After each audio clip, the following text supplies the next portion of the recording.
like undocumented women who are too afraid to call the police, not knowing, and policies have been made since this, but not knowing that they could call the police even though they're undocumented and still be protected by that.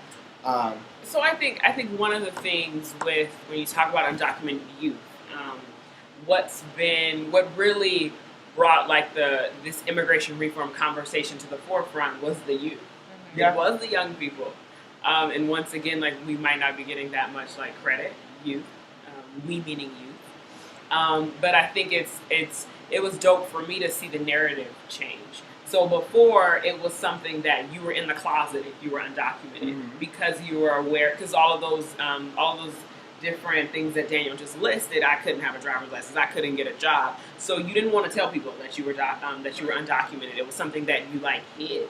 But what was dope was when the narrative changed to saying, I'm undocumented and these are the civil liberties that you have that I don't have. Mm-hmm. That's when people started to like really listen and say, wow, because I didn't know. Like even growing up in LA, I mean, like the high school that I went to was predominantly Latino, and there were so many people that didn't. Then in high school, we called it like they used to talk about what it meant to be undocumented, but it was in a joking way, and you don't have papers, but not knowing. Oh, that means that like I'm off to college at the end of high school, and even though you got into college, you can't go unless you can pay for it. Right. So really changing that narrative and then starting to tell about their stories and tell their struggles, and then that's when everyone else kind of said, okay, all right, that's different. Even I would tell my mom about like stories about like Daniel can't get a job.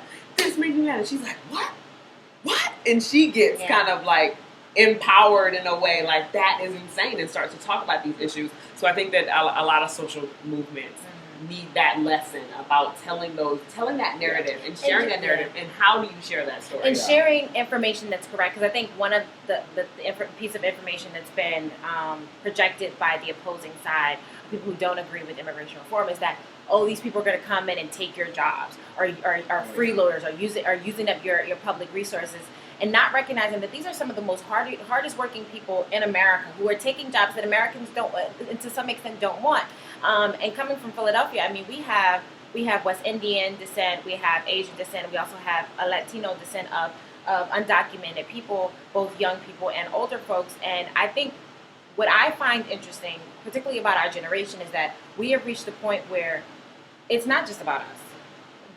At any time, if someone's civil liberties or someone doesn't have the right or opportunity to access the same kind of resources you do, then we feel like our civil liberties are being opposed. And I think that's the difference between our generation, is that it's not about you, her, or him versus me. It's about how can we all make sure that we have the same resources so that we all have a shot at this quote-unquote American dream, because everyone should have access to it. It's like we say in the Green Movement, it's all connected. Well, we know the Green Movement has its challenges. But I will say with the movement stuff, in regards to our generation and how we handle certain things, I think about the voting rights stuff that went on, right? Like a lot of the voting rights conversation was about older people. Yeah. Who how is this elderly person, how are we going to actually be able to, get them to